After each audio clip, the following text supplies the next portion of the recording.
maintenant 2 semaines, même 3 semaines, nous avions vu que Dieu ne nous a pas simplement créés pour exister. Je reprends un peu l'introduction de la semaine dernière. Mais Dieu n'a pas créé l'homme que pour exister. Tu commences, tu termines, fin de contrat. Non. Il est là, il nous a appelés à vivre en communion avec lui. Ce qu'il avait créé à l'origine était parfaitement bon. Parce que l'homme a été créé à son image, à sa ressemblance. C'était même très bon à ce moment-là. Nous avons vu dimanche dernier pourquoi cette communion avait été brisée. Nous avons donc abordé le thème du péché. Un thème que l'on aborde de moins en moins. On parle de la grâce, mais de la grâce pourquoi ? La grâce contre le péché, pas pour le péché. Pourquoi Jésus a donné sa vie ? C'est ce dont nous allons parler ce matin. Le péché, c'est pas simplement une succession de mauvaises actions. Il n'y a pas que le terroriste, le malfrat, le voleur, le tueur qui est un pécheur. La Bible nous dit que nous sommes tous pécheurs. Nous ne sommes pas justifiés par nos œuvres, par nos pensées, par notre bonté d'âme, mais nous sommes sauvés en Jésus-Christ. Tous sont pécheurs et nous pouvons tous recevoir la grâce gratuite de Dieu. Le péché, c'est une rupture avec Dieu, une déconnexion avec lui, que le Seigneur est venu rétablir. C'est une révolte contre celui qui est la source de la vie.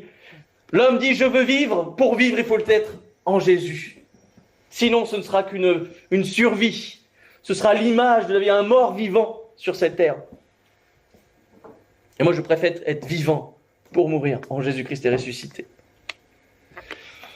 On voit que depuis Adam, toute l'humanité vit séparée de Dieu. Et maintenant, une immense question demeure. Comment Dieu peut-il accueillir aujourd'hui des hommes coupables auprès de lui, sans forcément renoncer à qui il est ?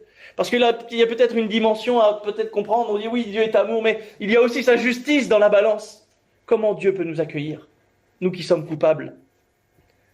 Pourquoi Dieu n'a-t-il pas déclaré simplement « Je vous pardonne tous » ?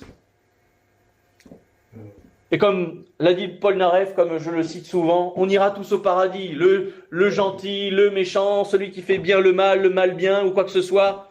Je ne vais pas étudier ces paroles parce que ça va me désespérer. C'est un mensonge de l'ennemi. Nous n'irons pas tous au paradis. J'aspire à ce que ce soit la vérité.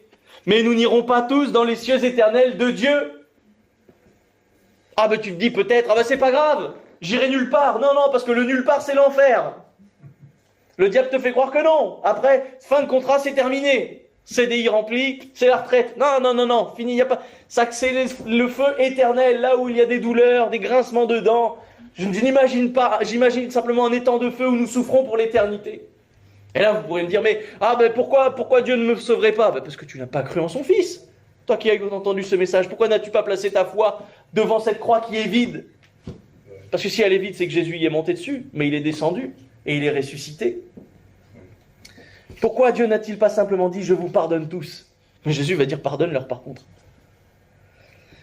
Pourquoi fallait-il la croix, ce sacrifice ? Pourquoi Jésus devait-il mourir ? La réponse c'est que la croix, c'est pas simplement un acte d'amour. C'est la solution parfaite imaginée par Dieu avant même la création du monde. C'est-à-dire que Adam et Ève n'existaient pas, que Dieu avait déjà prévu pour répondre au péché. Au cas où Adam et Ève iraient à pécher, il y avait déjà la solution en Jésus-Christ. Et depuis le début, depuis le livre de la Genèse, on voit que Dieu veut rétablir la connexion avec ses créatures. Nous, quand on nous fait du mal, on chasse au loin la personne et on ne veut plus le voir. Alors que Dieu va trouver Adam et Ève et va les couvrir de peau, eux qui s'étaient fait un petit pagne en feuilles de vigne, comme on aime bien l'imaginer, avec des feuilles. Et Dieu va sacrifier, Dieu va ôter la vie pour couvrir la nudité d'Adam et de Ève. On ne peut pas dire que Dieu n'a jamais rien fait pour nous. Dieu a toujours tendu la main. Dès le départ,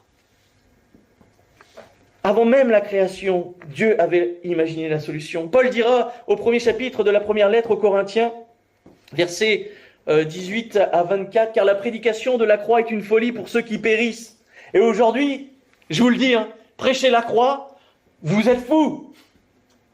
Déjà parce qu'on ne comprend pas ce que c'est. Et puis, en 2026, la croix. Tu vas dehors, tu prêches Jésus sur la croix, tu dis, mais lui, il est le gars dans les films apocalyptiques, là, vous voyez, celui qui a son panneau, là, le SDF de Brooklyn, là, qui dit, je vous avais dit de vous repentir, c'est la fin des temps. Oh, tu prêches la croix, on est vu comme ça, comme des vieux avec des cheveux blancs, longs, une barbe sale, etc. On est vu comme des extraterrestres. Alors qu'on est des ultra-terrestres quand même, on est conscient de ce qui s'est passé sur cette terre il y a 2000 ans. Il y a une croix qui a été plantée sur le mont Golgotha pour nous. Enfin bref, la Bible nous dit, mais pour nous qui sommes sauvés, elle est une puissance de Dieu. Et c'est vrai, nous qui croyons en Jésus, nous sommes ressuscités en esprit. Aussi est-il écrit, je détruirai la sagesse des sages et j'anéantirai l'intelligence des intelligents. Où est le sage? Où est le scribe? Où est le disputeur de ce siècle? Dieu n'a-t-il pas convaincu de la folie la sagesse du monde? Car puisque le monde avec sa sagesse n'a point connu Dieu dans la sagesse de Dieu, il a plu à Dieu de sauver les croyants par la folie de la prédication.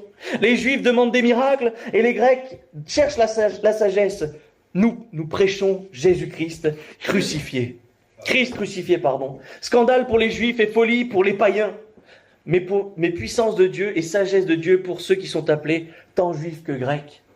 Oui, Seigneur, la prédication de la croix est une folie. Prêcher Christ crucifié est une folie. Mais c'est une puissance de Dieu.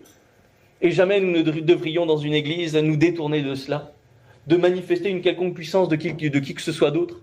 Il n'y a qu'un Christ qui est monté sur la croix. Les autres, c'était des apôtres, des disciples, des suiveurs. Et moi, je ne veux pas suivre les suiveurs. Moi, je veux suivre le leader suprême, Jésus-Christ. Ainsi, je ne donne aucune autorité autre qu'à mon Seigneur et mon Dieu. Car lui seul peut travailler pour moi. Dans certaines autres branches de la religion chrétienne, on dit, mais tu peux prier pour les saints, ils vont être un secours, un soutien. Oh, ils ont connu la même galère que toi. Oui, mais ils ont connu la même galère que toi. Mais eux ne sont pas ressuscités. Mais Marie était la mère de Dieu. Marie est une femme à qui une grâce extraordinaire a été faite. Je ne dévalue pas je ne dévalue pas la personne qu'elle était, ce que le Seigneur a trouvé dans son cœur, mais elle n'a aucune autorité si ce n'est d'avoir reçu une grâce. Et sur cette terre, on édifie des hommes, des femmes même, parfois. On dit, mais une grâce particulière a été faite, alors on se soumet à ces personnes-là. Il y a des personnes qui se croient Jésus sur cette terre. Et des gens se prosternent devant eux. Je vous avais donné le témoignage de ce jeune de Bourges, qui était en fin d'études, il va sur Paris, et donc c'était un frère africain, et il va sur Paris et il tombe, il retrouve sa communauté, je dirais, sa nation, parce que c'est souvent comme ça, on se rejoint entre nationalités, c'est pour ça qu'il y a des quartiers italiens, des quartiers ceci, des quartiers cela, mais rejoint sa nation, je dirais ses compatriotes qui sont en France, et puis voilà qu'il développe une amitié avec quelqu'un qui fréquente une église dont la femme qui prêche s'établit en tant que Jésus sur terre. Avec des discours, je dirais pro-africains, avec une ambiance un peu englobée, nous les fils d'esclaves, etc., etc., etc. Donner un petit peu de poids en disant, oui, nous ensemble, nous peuple noir. Et il s'est fait laisser enrôler là-dedans. Alors qui tu pries dans ces moments-là? Cette femme, mais qu'est-ce qu'elle peut faire pour toi? Rien. Il n'y a qu'un Jésus. On te dira, Jésus est là, ne le croyez pas. Et pourtant, c'est écrit noir sur blanc. C'est pas comme si c'était une petite ligne qui avait été ajoutée. Hein. Et je suis triste de voir que parfois on crée des communautés même. À Bourges, il y avait des communautés laotiennes. Il n'y avait que des Laotiens. Il n'y avait que des... Voilà. Ben pourquoi? Le peuple de Dieu n'est-il pas plus joli comme nous sommes là? On a des Indiens. On a les îles qui sont représentées. On a la Réunion. Oui. Ah, on en a plusieurs. Hein. Le continent africain est représenté, l'Amérique du Sud est représentée, l'Europe est là. N'est-elle pas belle notre église? De toutes les couleurs. L'Auvergne, allez, alléluia pour les Auvergnats. Et pour les quelques Berrichons et Pipip. Merci. Mais qu'elle est belle l'église quand elle est comme ça, quand elle n'est pas segmentée. La croix est venue rassembler. Ici, il n'y a plus juif, il n'y a plus grec, il y a un peuple. Pour Dieu, alléluia. La croix, c'est pas le signe qu'on va exclure, mais plutôt qu'on va inclure ceux qui croient. Merci Seigneur. Ça ne veut pas dire que ça va être parfait. Hein. Parfois, les esclaves vont partir et Paul va devoir écrire des lettres en disant ne lui veux pas de mal. Réintègre-le, pardonne ton frère. Il a bien servi le Seigneur. Enfin bref, sur cette page, on peut terminer. Mais oui, la croix est un lieu où Dieu révèle toute la perfection de son caractère. Il n'y a plus de juifs, il n'y a plus de grecs, il n'y a plus de musulmans, il n'y a plus d'athées, il n'y a plus d'anti. Il y a simplement des hommes et des femmes sauvés, ceux qui croient dans le Seigneur. Dieu révèle toute sa perfection et son caractère à la croix. La croix révèle la justice parfaite de Dieu. Nous aimons rappeler que Dieu est amour. Ah, ça on aime bien. Oh, le Seigneur t'aime. Oh, ça c'est bon. Mais il est aussi justice. Et justice, quand on est humain, on n'aime pas. Hein. Tu te fais arrêter, t'as rien fait, t'as peur. Moi, je stresse quand je suis arrêté. Une fois, je me fais arrêter, et on avait pris l'apéritif chez mes beaux-parents, j'avais bu un verre. Je le vois arriver avec son truc, là, avec son pistolet. Pour moi, je dis, vous avez bu? Oh, je n'ai bu qu'un petit verre. Et j'ai le droit. Je suis pas sous, je suis en pleine connaissance de mes moyens. L'appareil, il a dit négatif, mais moi, je stresse. Pourtant, j'étais dans ma justice, dans mon bon droit. Toi, t'es là dans ta voiture, t'as même pas bu une seule goutte d'alcool. Et t'as l'impression, qu'est-ce que j'ai fait? Est-ce que j'ai été trouvé? La justice, on n'aime pas. Et pourtant, Dieu est parfaitement juste. Il est bien plus que amour. En fait, il exprime bien plus que l'amour, notre Dieu. Il est complètement amour. Il incarne cet amour-là. Mais la Bible montre aussi que Dieu est saint. La sainteté de Dieu. Et là aussi, c'est une dimension pour nous qui sommes chrétiens importante. La sainteté de Dieu. On ne joue pas avec Dieu. Il est saint. 3 fois saint. Notre Seigneur est vivant et saint. Et parce qu'il est saint, il ne peut jamais considérer le mal comme quelque chose d'insignifiant. En fait, l'amour n'efface pas sa sainteté ni sa justice.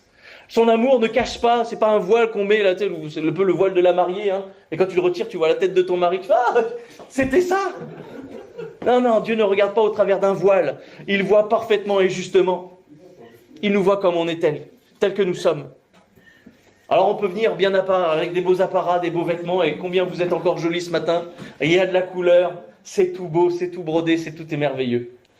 Mais Dieu voit à l'intérieur de nous-mêmes. Et il sait que parfois on joue avec ce caractère. Oh Dieu, tu m'aimes, oui, mais je suis juste et saint. Il faut prêcher la sainteté de Dieu. Dieu ne considère pas le mal comme quelque chose d'insignifiant. Preuve en est, il a donné son Fils pour que ce mal soit vaincu.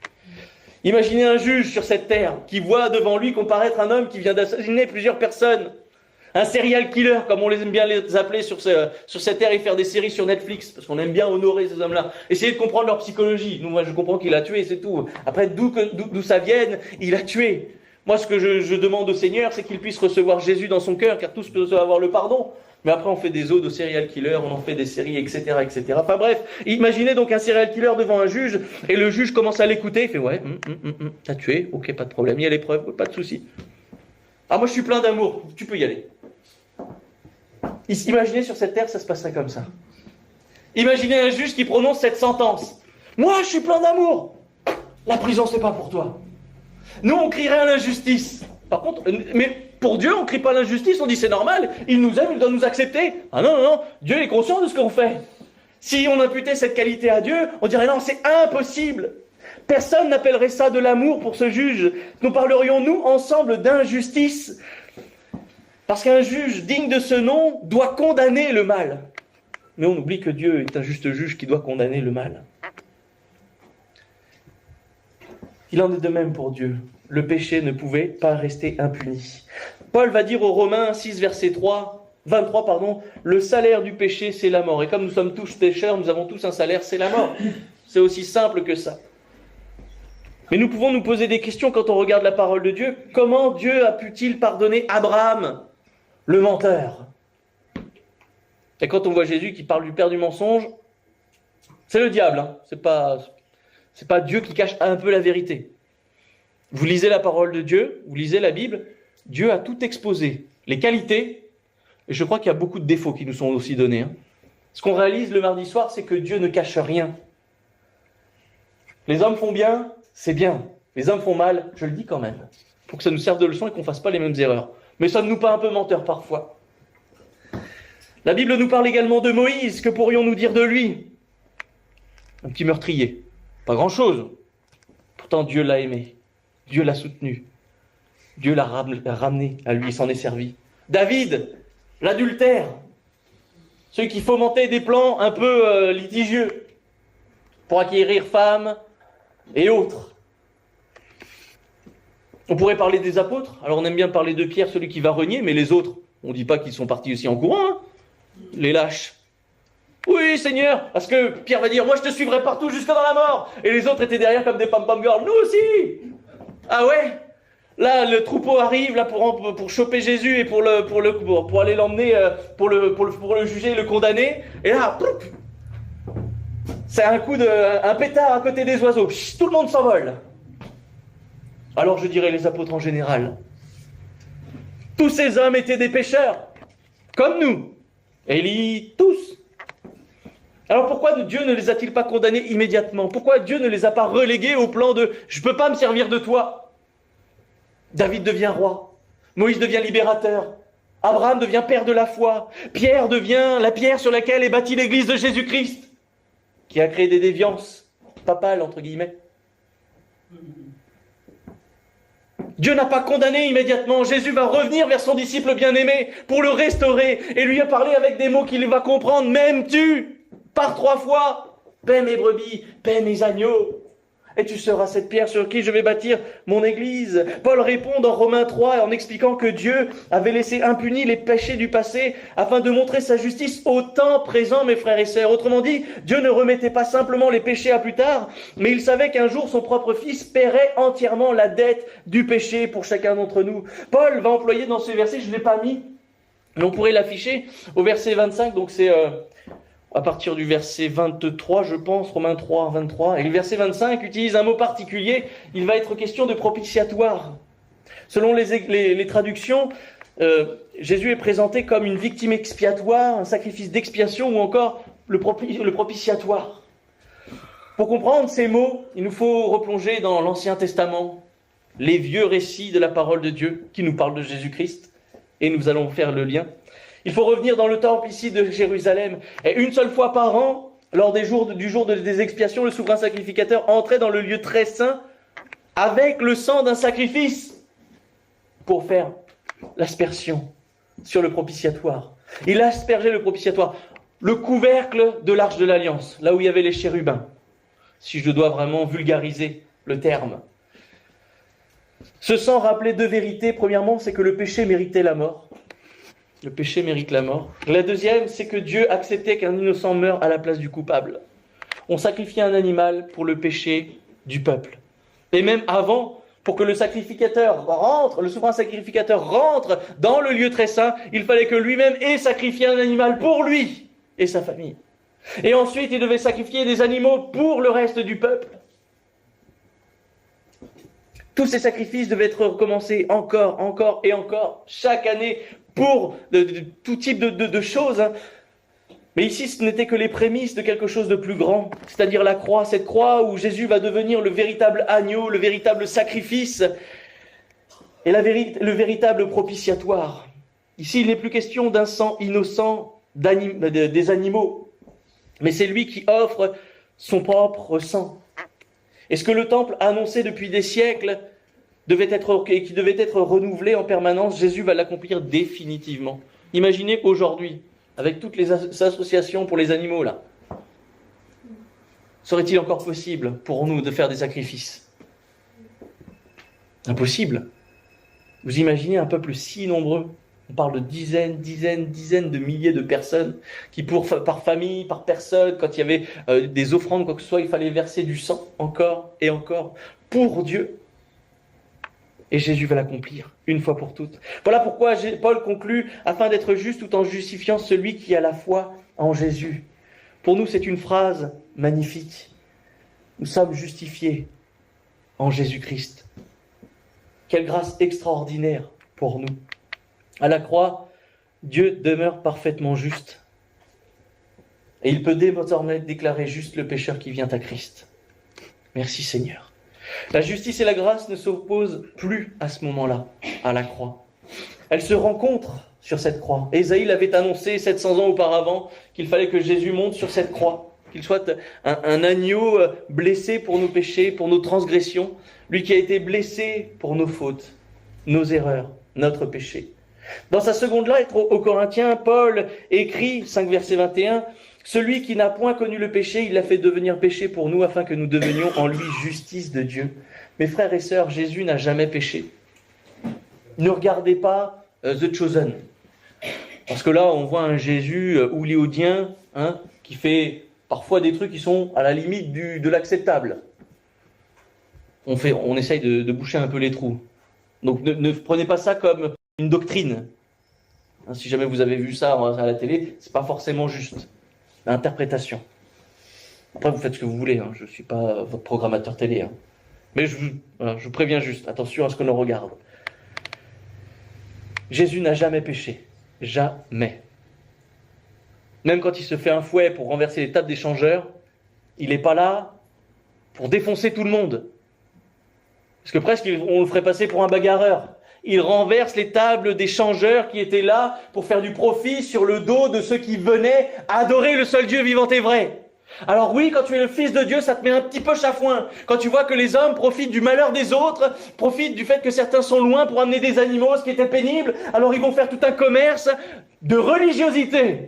Et Jésus dit, la maison de mon Père, c'est pas une maison de voleurs. Alors on arrache tout. Et il est bon parfois d'être un petit peu en colère contre le péché, pas contre le pécheur. C'est la table des changeurs qui va tout prendre. Hein. Alors après, c'est un peu comme les dashcams aujourd'hui, il y a certains qui se jettent sur les capots en disant « Ah, tu m'as fait du mal !» Non, non, Jésus, il n'a pas fait ça. Il a renversé la table des changeurs. Ne mélangeons pas tout. La condamnation, elle tombe bien pour quelqu'un à la croix. Elle tombe sur celui qui s'offre volontairement à notre place. On peut illustrer ça avec une petite histoire. Imaginez-vous deux frères.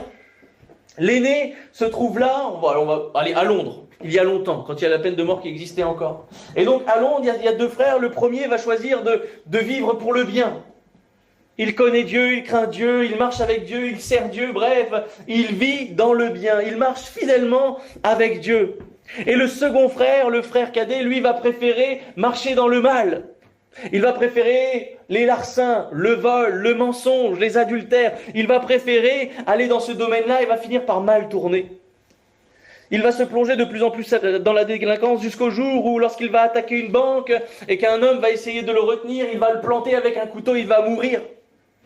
Et sa chemise pleine de sang va le forcer à quitter les lieux, bien évidemment. Vous imaginez, quand il y a des problèmes, on s'enfuit. Et il va revenir dans la maison qu'il connaît, la maison de son frère, où sa chemise était ensanglantée. Et un témoin l'avait vu et va le dire à la police. Et la police va se présenter dans les lieux pour interpeller le coupable. Et le fils aîné ressemblait beaucoup à son jeune frère. Et il va prendre la chemise en disant « Mais quitte ta chemise, sinon ils vont t'attraper. Déjà, c'est pas bon d'être couvert de sang. » Et cette chemise qui était tachée de sang, il va l'enfiler pour prendre la condamnation à la place de son frère. Il va finir mort et exécuté pour meurtre avec violence. Et son jeune frère va garder le douloureux souvenir toute sa vie de ce qu'il a fait. Et à la fin de cette histoire, bien des années plus tard, il va réaliser la valeur du sacrifice de son frère. Et réalisant cela, son cœur va changer. Et va finir par imiter son frère. À marcher sur les traces de Dieu. Il va servir Dieu avec reconnaissance. Jésus a été condamné pour nous, mes frères et sœurs, chers amis, à notre place, pour que Dieu nous regarde comme des innocents. La croix n'est donc pas un échec, c'est un lieu où la justice de Dieu est pleinement satisfaite. James Inel Packer disait « Comme l'essence du péché est que l'homme remplace Dieu par lui-même, l'essence du salut est que Dieu se remplace lui-même à la place de l'homme. » C'est Dieu qui a pris nos fautes sur lui. La croix nous ouvre à nouveau la présence de Dieu. Et peut-être ce qui nous manque encore le plus aujourd'hui, c'est Dieu. La prière du chrétien, c'est Jésus revient, Seigneur, plus de toi. Notre but ultime, c'est de ressembler à Christ, pour être prêt le jour où il viendra chercher son Église. Notre désir le plus profond, c'est d'aimer comme il a aimé, supporter comme il a supporté, avoir la compassion qui était remplie dans son cœur. Nous voulons cette même compassion. Souvenons-nous du message de dimanche dernier. Le véritable drame, ce n'est pas seulement le péché, mais c'est cette séparation que ce péché a créée en nous et Dieu. Cette frontière, cette barrière, ce pont brisé à cause du péché. Lorsqu'Adam et Ève sont chassés du jardin, on voit que Dieu va placer des chérubins à l'entrée du jardin d'Éden pour qu'ils ne puissent rentrer à nouveau. Puis, lorsque vient le temple, on va mettre un immense voile entre le lieu saint et le lieu très saint, où il n'y aura plus qu'une poignée unitaire d'hommes, ou qui vont se succéder les uns après les autres, et qui auront accès à la présence divine de Dieu. Un petit détail qui peut être remarquable pour nous, et qui mérite d'être souligné, les chérubins qu'on trouve dans le livre de la Genèse, on les retrouve aussi dans le temple. Ils sont sur le voile. Dieu ne change pas. On les retrouve brodés sur le voile du tabernacle et du temple. Comme en Éden, il rappelle qu'en raison du péché, l'accès à la présence de Dieu est fermé. C'est symbolique, mais il est bon de le montrer. Pourquoi ? Parce que le péché empêche l'homme de s'approcher de Dieu, mais au moment même où Jésus rend son dernier souffle, il va s'écrier d'une voix forte. Il va soupirer, pas soupirer, mais il va rendre son dernier souffle. Et dans un dernier cri, la Bible rend ce témoignage qu'à ce moment-là, le voile du temple va se déchirer. Au moment où Jésus pousse son dernier cri. À la fin de sa vie, Jésus a déchiré le voile qui séparait les hommes de Dieu. Il n'est plus question que quelques-uns sur cette terre aient accès à la présence de Dieu, mais tous. Et il va le déchirer de haut en bas, pour manifester que ce n'était pas une activité d'homme. Là, on parle de plusieurs mètres de haut. Ce n'est pas le rideau qu'il y a là. Je ne monte pas sur un escabeau et je le déchire. C'est un voile plus grand. Puis vous imaginez que ce n'est pas la qualité d'aujourd'hui, où vous prenez vos draps, ça fait trac, là, les t-shirts comme ça. Non, c'était brodé. Alors là, attache-toi. Essaye de déchirer le rideau de ta grand-mère. Tu vas voir. Qui sont bien brodés, là. Ah, tu vas tirer un moment. Bah, fais des pompes. Parce que tu vas t'amuser. Enfin bref, ici le voile est déchiré de haut en bas. La puissance de Dieu manifestée déchire cette séparation qu'il y avait entre Dieu et les hommes. Et c'est important de le dire, cela ne vient pas de nous. Nous choisissons, mais c'est Dieu qui crée l'opportunité. Un détail qui nous bouleverse, qui montre que Dieu n'est pas celui qui ouvre le chemin vers l'homme, vers Dieu, mais c'est Dieu qui ouvre le chemin à l'homme. Jésus est le chemin, la vérité et la vie. Et on ne pourra pas aller vers d'autres dieux, d'autres perspectives, si ce n'est en Christ. Il nous faut Jésus pour aller à Dieu. L'épître aux Hébreux dit « Nous avons au moyen du sang de Jésus une libre entrée dans le sanctuaire. » Une libre entrée gratuite, si ce n'est le prix de notre foi, dans le sanctuaire, dans le Saint des Saints, dans la présence de Dieu. Faites un parc d'attractions, mettez-le gratuit, je vous garantis qu'il sera en permanence blindé. Non ? Faites quelque chose de gratuit sur cette terre, vous verrez si les gens ne vont pas venir gratter. Alors, gratuit, gratter, à mon avis, il doit y avoir quelque chose. Je n'ai pas vu l'étymologie, mais ça me fait penser. Alors que l'accès libre et gratuit que le Seigneur offre, alors les hommes ne le veulent pas. Ah mais je dois croire. Ah oui. Mais ça va me soumettre à une religion. Non. Ça va t'ouvrir à la vie avec Jésus-Christ. En fait, ça va t'ouvrir une perspective où tu seras réellement libre. Parce que tout ce que tu penses être nécessaire sur cette terre va basculer. Et tu vas voir que pour aimer, il te faut le Seigneur. Parce que aimer dans le monde, c'est facile. C'est charnel, c'est impulsif, c'est hormonal, c'est tout ce que vous voulez, mais ça ne dure pas. Pourquoi un couple sur 2 divorce sinon ? Si l'amour était si facile à vivre, si l'amour était véritable comme ça et que ce serait facile, qu'on n'aurait pas besoin de source, on serait tous heureux en mariage, tous heureux par la suite. Il nous faut la source de la vie et de l'amour pour pouvoir aimer correctement. Parce que nos femmes, nos maris ne sont pas parfaits. Et il faut se les supporter. Il faut se les coltiner. Il faut prendre dans la tronche leurs réflexions. Il faut prendre leurs réflexions et puis après dire « Ah, il faut toute la patience pour les recevoir. » Est-ce qu'on les reçoit avec patience ? Non. Seigneur, donne-nous ta patience, donne-nous ton amour. Parce que aimer, l'amour est patient, plein de bonté. L'amour est fidèle. Ça enlève toutes les infidélités si l'amour est fidèle. Toutes ces choses effacées parce qu'on prend à notre source le Seigneur. Mais on pourrait dire, mais je le fais déjà de moi-même, j'ai pas le Seigneur. Mais oui, parce que tu as été créé à l'image et la ressemblance de Christ. Mais le péché est venu voiler cette image. Et elle est imparfaite. Ce qui va faire que tu vas pouvoir aimer parfaitement, c'est l'image de Christ en toi. C'est ça qui change tout. Et cette position, tu l'adoptes uniquement devant ta position, devant la croix. Seigneur, offre-nous cela. Tu veux aimer plus ? Aime Jésus. Tu veux aimer mieux ? Aime Jésus. Tu veux ne pas juger ton prochain ? Aime Jésus.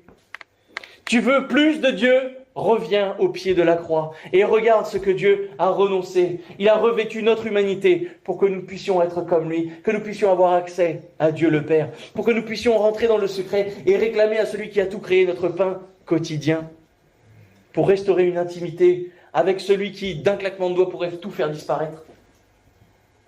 Mais parce que nous sommes dans les jours de la patience, où le Seigneur dit, il y a encore beaucoup d'hommes à sauver, j'attends avant de revenir, avant d'enclencher cette deuxième partie, cette seconde venue.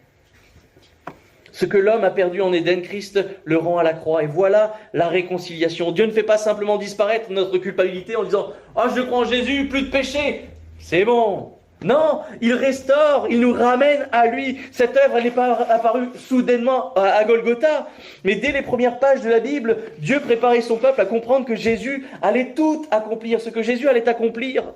La croix n'est pas un événement isolé, même si c'est l'événement parfait qui va sceller le début d'une nouvelle ère. D'ailleurs, notre calendrier est basé sur lui, sur cet événement, sur la vie de Christ, mais elle est l'aboutissement de tout ce que la Bible a préparé. Dès la Genèse, Dieu prépare progressivement l'homme à la rencontre et au sacrifice de Jésus-Christ, son Fils. Après la chute, on l'a déjà dit, mais Dieu couvre la nudité d'Adam et Ève par le sacrifice d'un animal. Le cuir qui va se trouver sur Adam et Ève et qui va pouvoir couvrir leur nudité est le prix d'une âme perdue, d'un sacrifice animal. Quelques chapitres plus loin, on parle d'Abel, qui va offrir à Dieu les premiers-nés de son troupeau, sacrifice qui va plaire à Dieu. C'est quelque chose qui plaît à Dieu parce que ça ramène à cette expiation, à cette humiliation, cette nécessité de Dieu d'être honoré. Abraham qui monte sur le mont Morija, on le voit, il monte avec Isaac, il monte avec, le bois.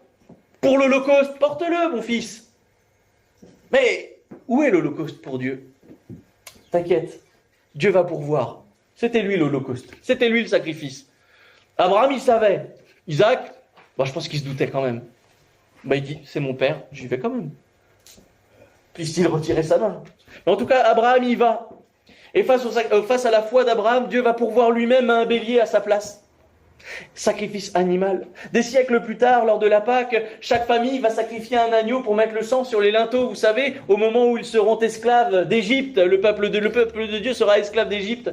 Il va falloir sacrifier un animal, l'agneau pascal, mettre le sang directement sur les linteaux pour le protéger de l'ange destructeur.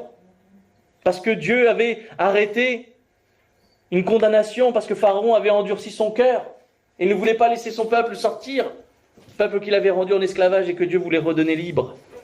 Puis viennent encore les sacrifices du tabernacle, ceux du temple. Chaque matin, chaque soir, des milliers d'agneaux sont offerts pour Dieu, pour tout type de choses. Pour un vœu, pour l'expiation, pour des fautes qu'on connaît, des fautes qu'on ne connaît pas, pour ceci, pour cela.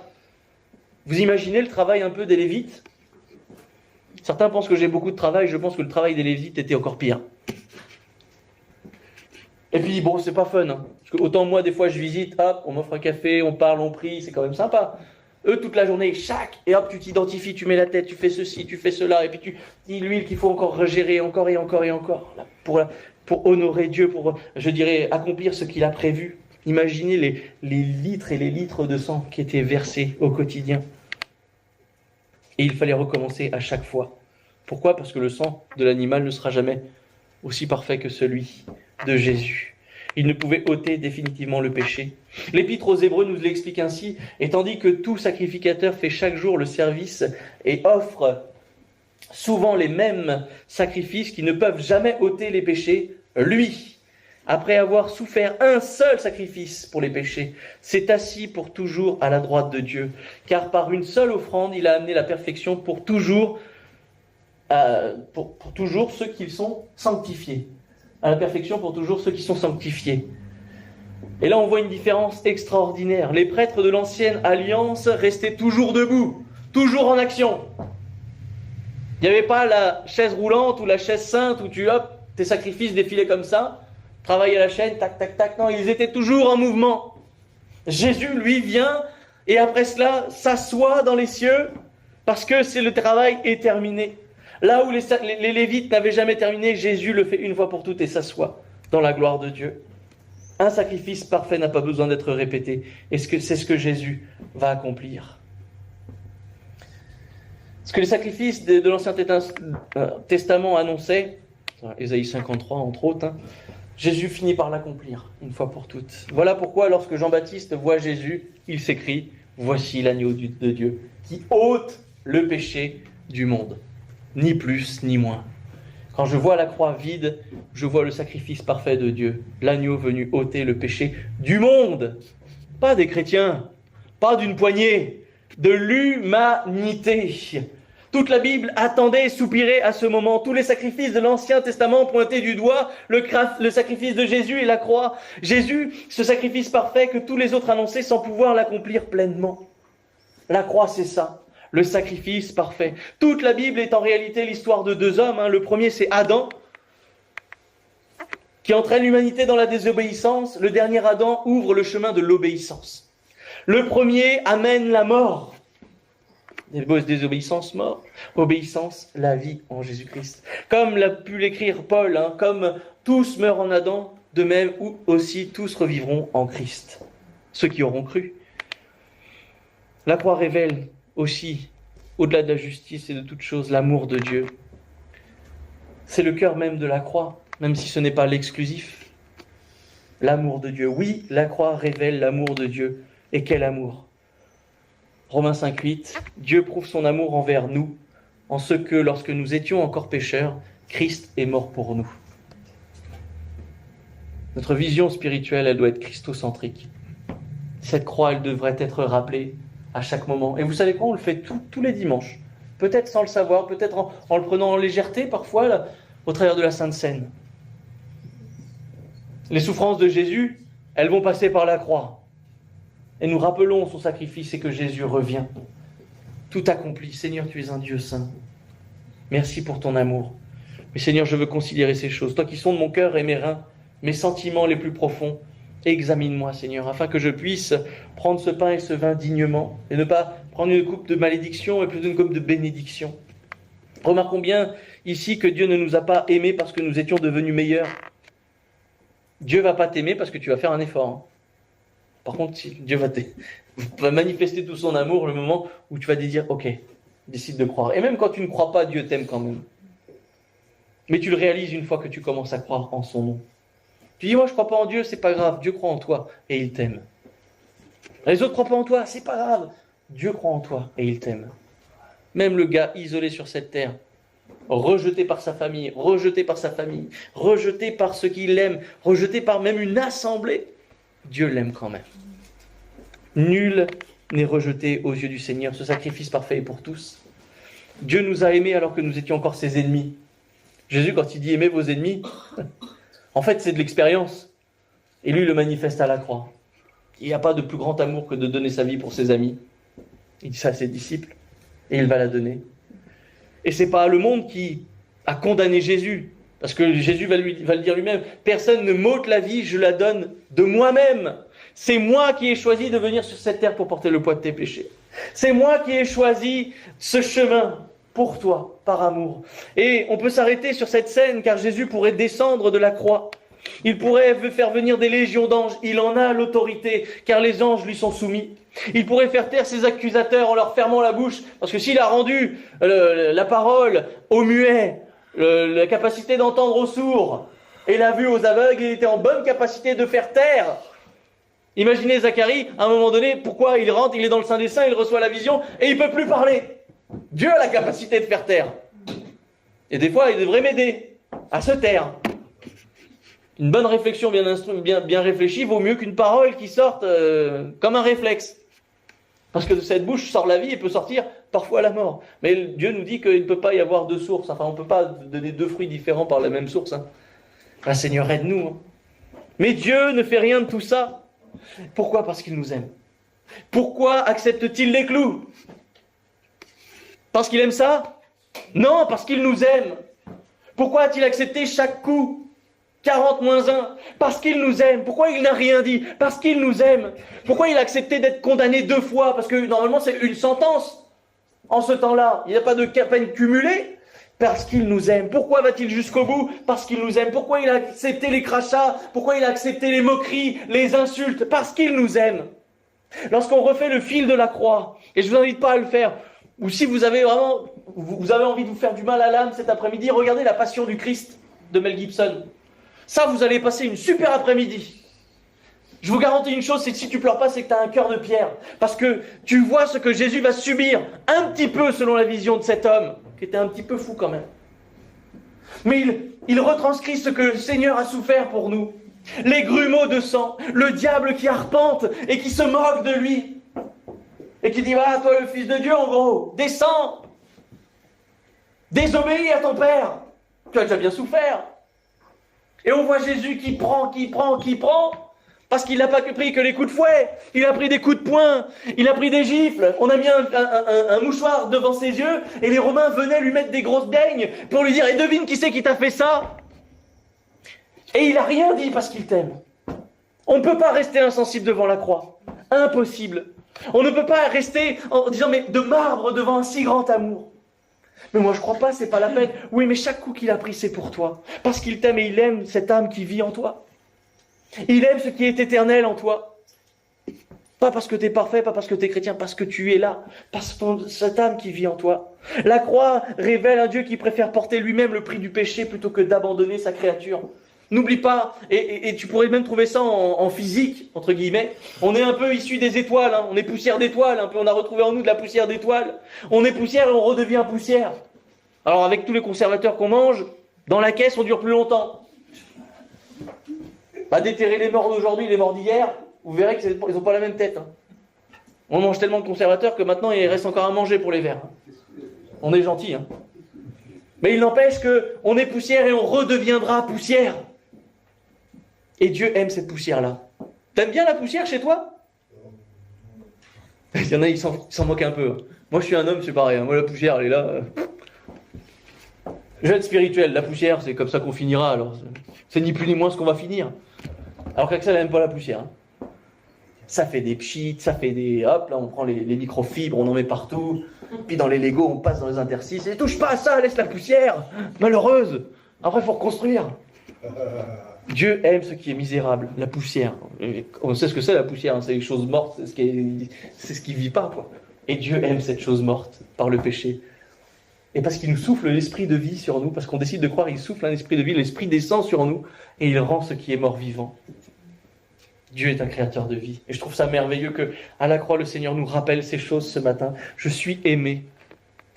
Moi, je suis émerveillé d'être aimé. Seigneur, merci. Et c'est en cela que les cultes sont transformés par cette idée-là. Parce que je suis aimé, j'aime aimer et le manifester. Parce que j'aime le Seigneur, parce qu'il m'a aimé, les cultes sont vivants. Peut-être vous posez la question à ceux qui viennent rarement ou même jamais. Ils te disent toujours, il y a quelque chose de différent là par rapport à ce que j'ai vécu dans d'autres églises. Bah, il y a quoi? Bah, je sais pas, vous êtes heureux? Bah, je sais pas, j'ai la foi, j'ai la vie. Dis mince, quand t'as la vie, le minimum syndical, c'est que tu puisses au moins être heureux. Moi, je suis heureux. Je suis heureux ce matin de partager un moment avec les filles, les trois. Je suis heureux de pouvoir louer le Seigneur et leur laisser la place pour s'exprimer. Et je rappelais à l'une des sœurs en disant, mais pour qui tu viens faire la musique? Et pour eux ou pour Dieu? Pour Dieu. Bah alors fais ce que tu as à faire. Et ce que les autres te diront, tu t'en moques. Et c'est comme ça que ça fonctionne. Tu es venu pour Dieu. Et le culte est vivant. Alléluia. Dieu a été à la croix parce qu'il nous aime. Jean ne dit pas que Dieu aime seulement, il affirme que Dieu est amour. La justice ne s'oppose pas à son amour. Elle révèle ici jusqu'où son amour est prêt à aller. Alors mes frères et sœurs, je vais conclure. Depuis 3 semaines, nous vivons une seule histoire. Au commencement, Dieu crée l'homme et la femme pour vivre avec lui. Ça, c'est le premier point. Puis, ce que nous avons vu dernièrement, c'est que le péché a détruit cette communion. Et tout semble perdu. L'homme ne peut pas revenir vers Dieu, il y a les chérubins qui l'en empêchent. Et Dieu est là, ne nous abandonne pas. L'homme est incapable, Dieu va le faire lui-même. À la croix, mes frères et sœurs, Dieu ne renonce ni à sa justice, ni à son amour. Il accomplit les deux parfaitement. Il ne choisit pas entre vérité et grâce. Il accomplit les deux parfaitement. La justice, j'ai dit quoi? Vérité, grâce. Non, normalement, c'est bon. Justice, amour, vérité, grâce. Normalement, j'ai tout ce qu'on oppose généralement parce que la surgrâce n'est pas bonne, mais la surjustice non plus. L'équilibre des deux est parfait.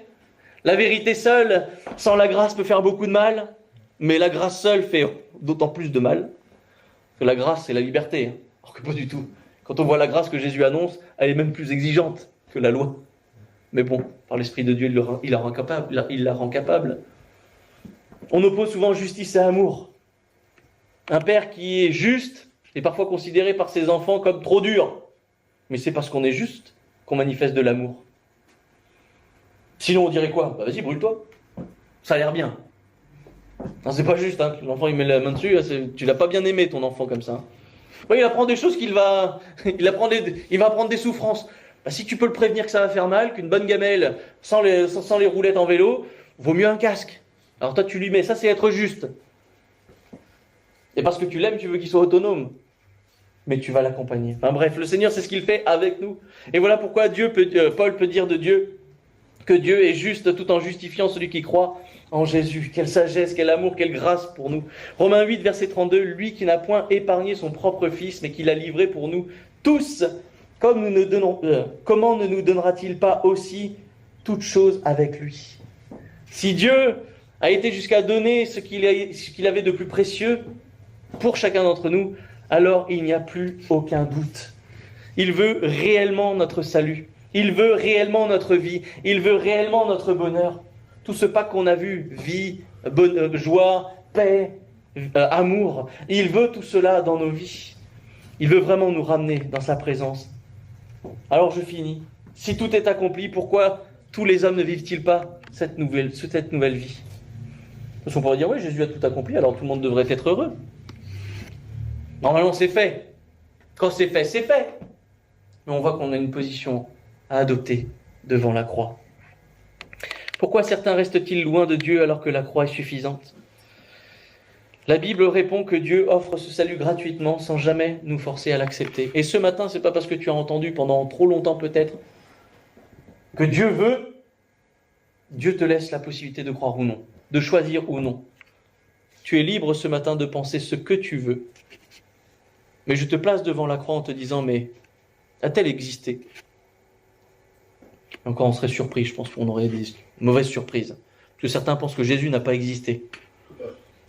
Ça voudrait dire que Jésus est la plus grosse fraude des 2 derniers millénaires. Hein. Parce qu'on n'est ni plus ni moins basé sur ce qui s'est passé à la croix. Hein. Bref, les christosceptiques, on va les ranger avec les platistes. Mais ils sont de plus en plus nombreux, hein, les conspirationnistes. Hein. On s'étonnerait de savoir un petit peu ce que nous on pense. Hein. Parce que c'est quoi, c'est 6% je crois qu'il y a dans le monde de platistes? 8? Ah, non, ils sont 8. Ah, ils se multiplient. Les platistes, c'est ceux qui pensent que la Terre est plate. Là, on est une trentaine. S'il y en a 8%, on divise par 3. 2, 3. C'est-à-dire qu'il y a 2 personnes qui pensent que la Terre est plate ici.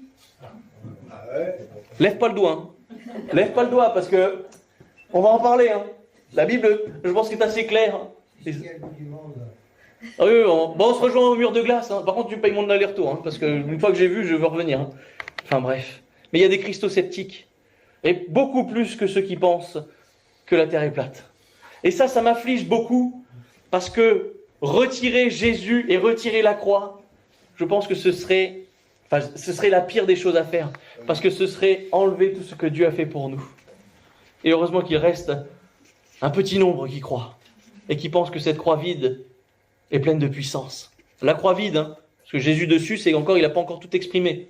Mort, c'est bien, ressuscité, c'est mieux. Parce qu'une fois qu'il est ressuscité, qu'il est monté à la droite du Père, il nous offre son esprit. Il faut que je m'en aille. Alors si tu vois un Jésus qui est sur la croix, tu dis, ah Seigneur, moi je crois que tu es ressuscité, que tu n'es plus sur cette croix. Et l'Esprit de Dieu vit en moi. Enfin bref, Dieu ne te force pas à croire. Mais il t'appelle à le faire ce matin. Tu veux que ta vie change, que les circonstances de ta vie changent? Il faut revenir à cette note essentielle, à cette vérité essentielle. Jésus a porté le poids de nos péchés à la croix.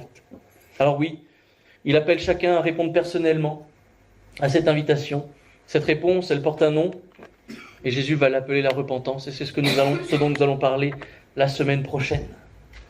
Non, pas la semaine prochaine, dans 15 jours. Nous ne serons pas la semaine prochaine. Mais que Dieu nous fasse grâce, nous prépare à l'écoute de ce message en disant mais qu'il y a un grand nombre qui ne connaissent pas Jésus, qui entendent ces messages et qui arrivent à ce choix décisif. Alors avant de développer le thème, tu peux déjà croire que Jésus est venu sur cette terre, qu'il est le Fils de Dieu, qu'il a pris tes péchés à la croix. Même si tu n'en sais pas la portée et que tu dis non mais moi ça va, je ne suis pas pire que les autres. Oui mais ça veut dire qu'il y a mieux que toi. Et s'il y a mieux, ça veut dire que tu n'es pas parfait. Donc tu as besoin de recevoir le pardon. Alors mes frères et sœurs, mes bien-aimés, que le Seigneur nous bénisse. Rendons grâce à Dieu pour la croix, pour ce sacrifice merveilleux.